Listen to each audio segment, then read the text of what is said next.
Fresh from the throne speech, we all have our opinions on the direction Premier Kenney and his UCP government are planning to take us. Some are feeling hopeful and know that some tough decisions will have to be made to get us back on track. It's very clear that the main focus is to rein in and deal with the billions of dollars of debt the NDP saddled us with, to bring investment back after we saw company after company head elsewhere in the last 4 years, and to place Alberta back on the top of the Canadian economic podium.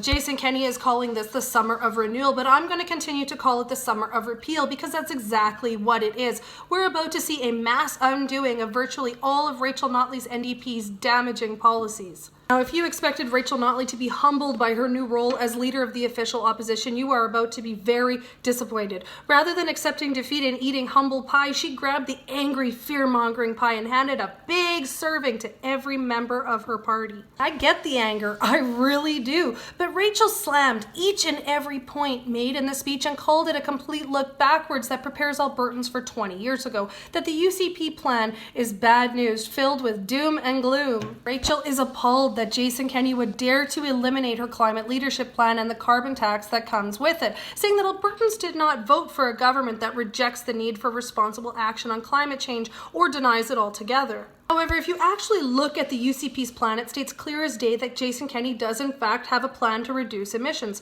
with his Technology Innovation and Emissions Reduction Plan, or TIER, where big emitters producing over 100,000 tons of CO2 or equivalent would have to meet reduction targets by 10% or more, with that number going up 1% every year. Now, these emitters would pay $20 per ton into TIER, where funds would go towards things like cleaner tech for oil extraction or carbon capture technology. So big emitters will still be paying, but they're going to be paying at a lower rate with more incentives to reduce their emissions. Now, to me, that seems more fair and responsible, and it takes the burden off of all of us everyday Albertans who have seen our cost of living go through the roof thanks to the carbon tax.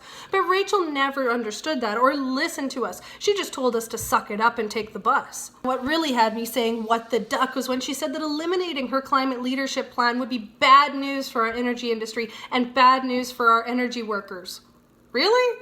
Under the NDP, we saw our energy sector take bad policy hit after hit. We saw billions of dollars of investment leave our province, and we saw record numbers of unemployment. Now, Rachel Notley can't take all the blame for that thanks to a massive drop in the price of oil, but she needs to own up to a good chunk of the blame. Policies did so much more harm than good, and us energy families bore the brunt of it. We voted to change that because we knew full well that another 4 years of NDP would have completely and irreparably broken us. Lowering tax rates and amending workers' rights isn't a plan paved with the broken rights of working people, as Rachel put it. The plan will not bring about mass poverty. The plan will bring investment back, and more companies investing in Alberta means more jobs. More jobs means less poverty, and a way to pay down the billions of debt Rachel racked up. Will there be cuts and tough decisions? Absolutely. That's unavoidable at this point. We have to find efficiencies and start saving money rather than borrowing billions with interest and throwing it at everything and anything Rachel and Joe Ceci could think of.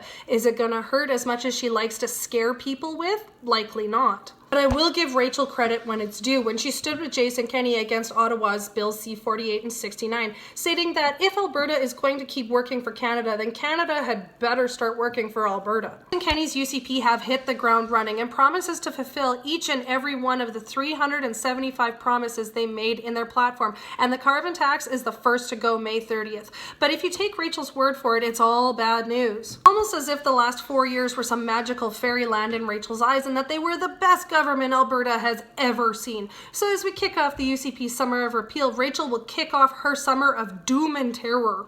What am I expecting from Rachel in opposition? I'm expecting anger and fear-mongering. I can't see her putting her election loss aside and doing what's best for the people of Alberta. As we've plainly seen from her latest interviews, she won't be putting differences aside. She's going to dig her heels in and object to everything and anything put forward just for spite. And that's what makes Rachel Notley my Ducker of the Week.